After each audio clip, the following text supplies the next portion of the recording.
Claudia's first stop is to see a derelict building that she's going to convert into an information exchange centre with support from the Rolex Awards for Enterprise. The plan is for international scientists and local herders to meet here and exchange theoretical research for practical knowledge. Maybe it's for water. Oh, really? Probably. The Wild Horse Mesh Interactive Learning Centre has been in the back of my mind for a long time. The first year, the centre of our attention will be the horse in general. So it will be theoretical aspects on evolution of equids, on social behaviour of wild horses, but as well more applied things like traditional acupuncture to show how it works. The first exchange is planned for 2005, so Claudia is using this trip to recruit local experts to take part. High on the list is Megjin, the Lama of the local Buddhist monastery who shares Claudia's passion for conservation.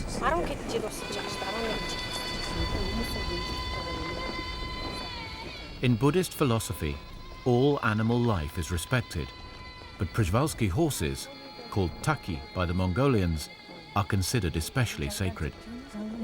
But under communism, religion was frowned upon, and Buddhism was forced to compete with socialist ideology.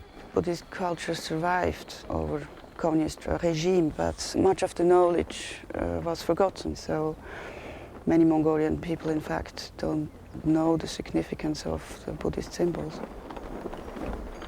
I asked her to give a talk at the Interactive Learning Centre next year, and she agreed very enthusiastically, so I'm very pleased with that. The taki horses need to be consecrated. A religious service will take place where I will be calling upon the gods of the land and waters to keep these horses under their protection, because these horses are messengers for the gods.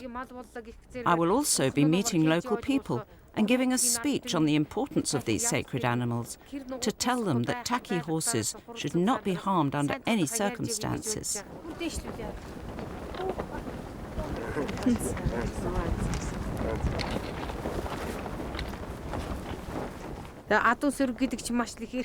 The arrival of the taki horses will make Mongolians everywhere proud and will strengthen their spirit.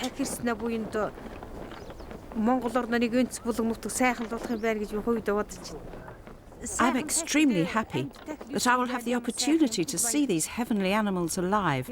I can't wait, and I'm already counting the days.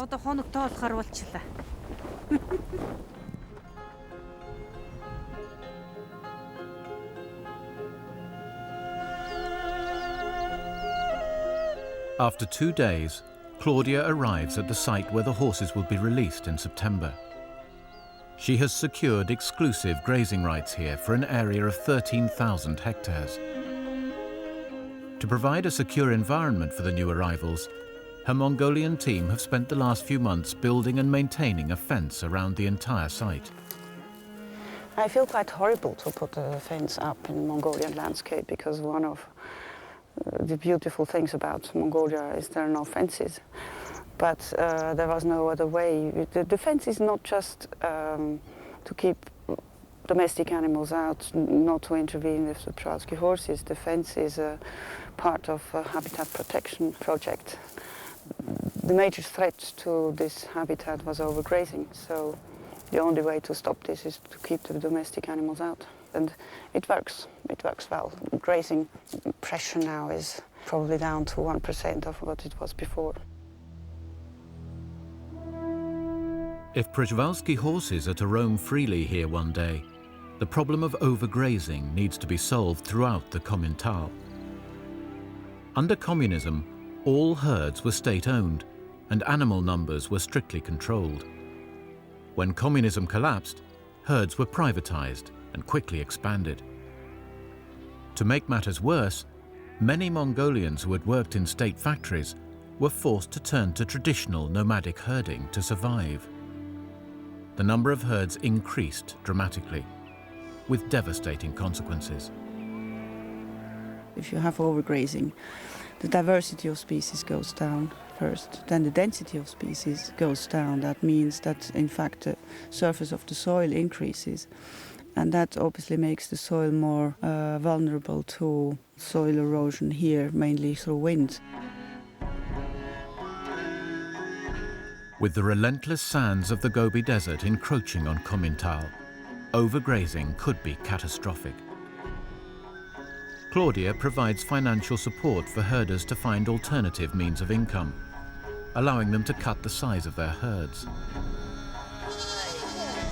Oros has lived here with his family for the last 24 years.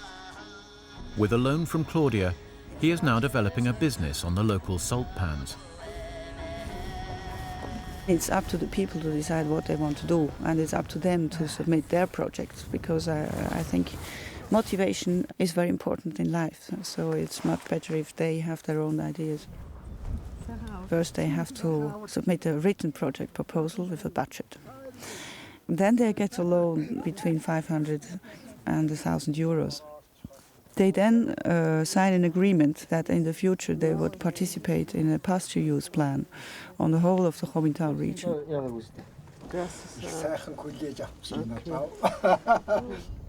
With a home on the edge of the Gobi sand dunes, Oros is acutely aware of the need to protect the fragile steppe. In this area, we face a fairly serious threat from the desert. Urgent arrangements need to be made to combat this, such as planting trees and developing vegetation and farming.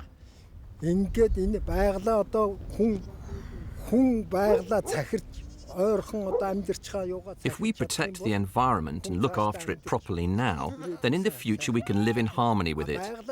If we do not do this, then we will not be able to live here peacefully in the future.